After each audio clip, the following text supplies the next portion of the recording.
महाभारत का युद्ध जहां धर्म और अधर्म की पराकाष्ठा हुई। एक ऐसा योद्धा जो अद्वितीय था, अपराजेय था, लेकिन उसे मिला ऐसा शाप जिसने उसे अमृता का अभिशाप दे दिया। यह कहानी है अश्वत्थामा की, जो आज भी भटक रहा है। आइए जानते हैं इस रहस्यमयी योद्धा की कहानी।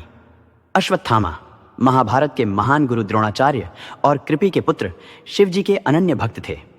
उनके माथे पर दिव्य मणि थी जो उन्हें हर प्रकार की बीमारी और भूख से मुक्त रखती थी। वह न केवल अजेय थे, बल्कि भगवान शिव से आशीर्वाद प्राप्त होने के कारण उनमें अद्भुत शक्ति भी थी। महाभारत के युद्ध में जब गुरु द्रोण की मृत्यु का समाचार फैला, अश्वत्थामा ने इसे अपना अपमान और बदला लेने की ठानी। क्रोध और प्रतिशोध की अग्नि में जलते हुए उन्होंने एक भयानक अधर्म किया। पांडवों के शिविर में घुसकर उन्होंने सोते हुए द्रौपदी के 5 पुत्रों की हत्या कर दी, जिन्हें वह पांडव समझ बैठे। यह अधर्म उनके जीवन का सबसे बड़ा पाप बन गया। जब यह खबर पांडवों और द्रौपदी तक पहुंची तो सब अश्वत्थामा को दंडित करने के लिए पहुंचे। द्रौपदी ने उनकी जान बचाई, लेकिन उनके पापों से कोई उन्हें नहीं बचा सका। श्री कृष्ण ने अश्वत्थामा को भयंकर शाप दिया, तुम 3000 वर्षों तक पृथ्वी पर अमर रहोगे, तुम्हारी मणि छीन ली जाएगी, तुम हमेशा अकेले रहोगे, रोगग्रस्त और पीड़ित, तुम्हारा घाव कभी नहीं भरेगा और तुमसे सभी घृणा करेंगे। शाप के बाद अश्वत्थामा जंगलों में भटकने लगे। कहा जाता है कि उनके माथे का घाव कभी नहीं भरता और वह हर जगह पीड़ा झेलते हैं।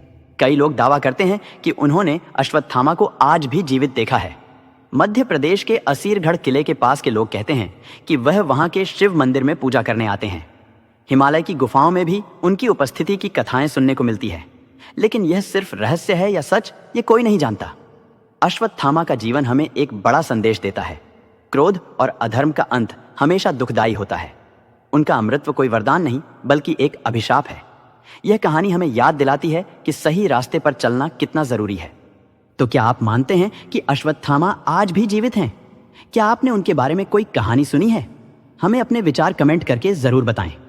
महाभारत के इस रहस्य को जानने के लिए जुड़े रहिए, और अगर आपको यह कहानी पसंद आई हो तो इसे लाइक और शेयर करें।